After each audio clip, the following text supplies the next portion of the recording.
আসসালামু আলাইকুম রহমতুল্লাহি বারাকাতুহ। ফাতেমা তুলিয়ার আরবি শিক্ষা চ্যানেল থেকে সবাইকে স্বাগতম। আমরা গত পর্বে পড়েছি মধ্যে আওয়াজের সূত্র। আজকে আমরা পড়ব লিনের সূত্র।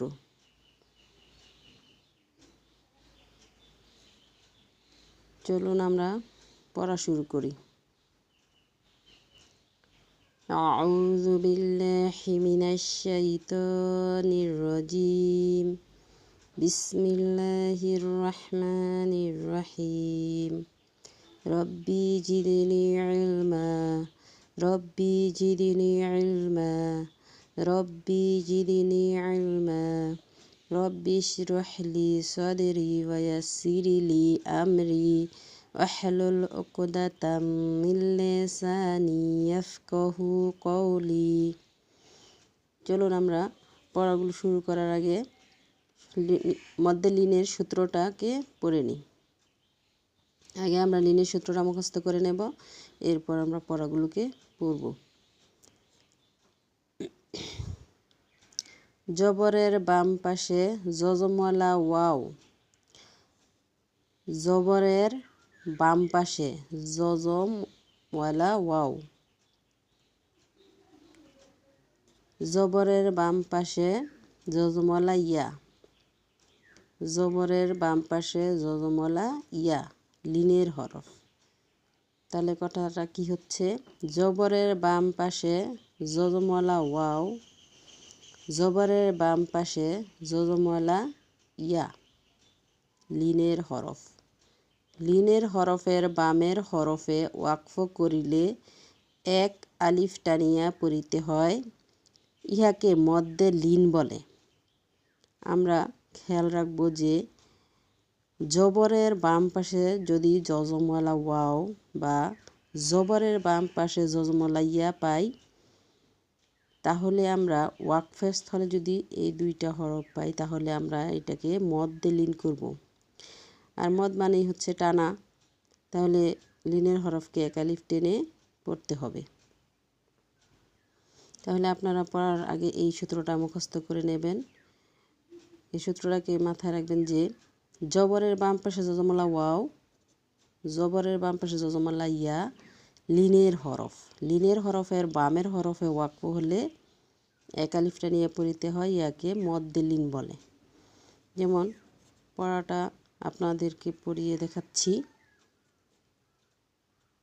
এই যে এখানে খয়ের উপরে জবর আছে আর বাম পাশে যজমওয়ালা ওয়াও আছে। আমরা এখানে ওয়াকফ করব। একবার আমরা ওয়াকফ ছাড়া পড়ব, একবার আমরা ওয়াকফ করে পড়ব। দেখব ওয়াকফের স্থলে কিভাবে পড়তে হয় আর ওয়াকফ ছাড়া কিভাবে পড়তে হয় লিনকে। তাহলে আমরা বানাম করে আগে পড়ি। খ ওয়াও জবর খও, ফা দুই পেশ ফুন, খৌফুন।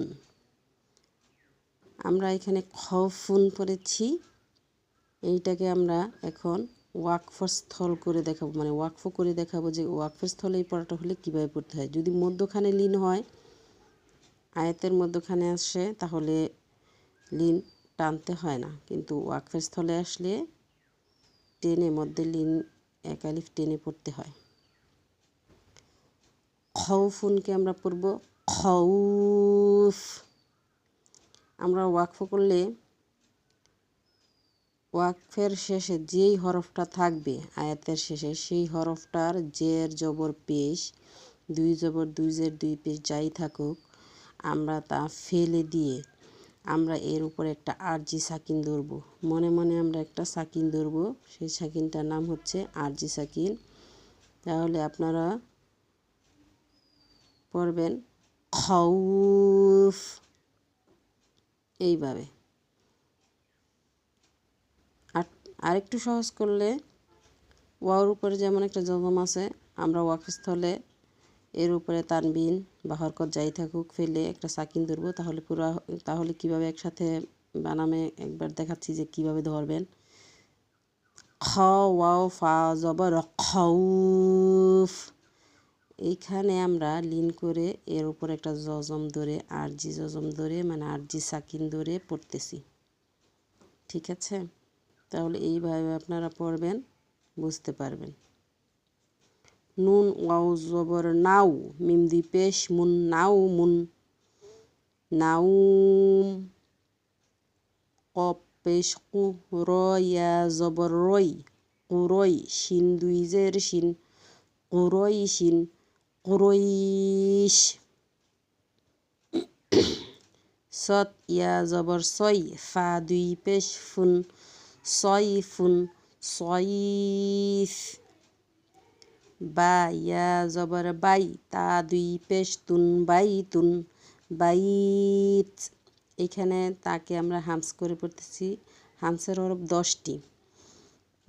কাফ আর তায়ের মধ্যে হামস নিজে নিজে করে পড়তে হয়, এটা আপনা থেকে হয় না। আর 8টির মধ্যে হয়ে যায় হামস। আপনারা ওয়াকফের স্থলে দেখেছেন কিভাবে পড়েছি, আর ওয়াকফ ছাড়া কিভাবে পড়েছি, দুটোটাই দেখিয়েছি। তাহলে আমরা আবার একবার ওয়াকফ এবং ওয়াকফ ছাড়া পড়ে দেখাচ্ছি যে মধ্যে লিন ওয়াকফ করলে কীভাবে পড়তে হয়, আর আয়াতের মধ্যখানে আসলে লিনকে টানতে হয় না, তাড়াতাড়ি করে পড়ে যেতে হয় লিনের হরফ। খাউফুন, খাউফ। নাউমুন, নাউম। কুরইশিন, কুরইশ। সয়ফুন, সয়ফ। বাইতুন, বাইত। তাহলে এইভাবে লিনের হরফকে পড়বেন। আগে লিনের সূত্রটা মুখস্থ করে নেবেন, আর খেয়াল রাখবেন আয়াতের মধ্যখানে যদি লিন আসে, জবরের বাম পাশে জজমলা ইয়া, জবরের বাম পাশে জজমলা ওয়াও পান আয়াতের মধ্যখানে, তাহলে তখন লিনকে টানতে হয় না, তখন লিন তাড়াতাড়ি পড়তে হয়।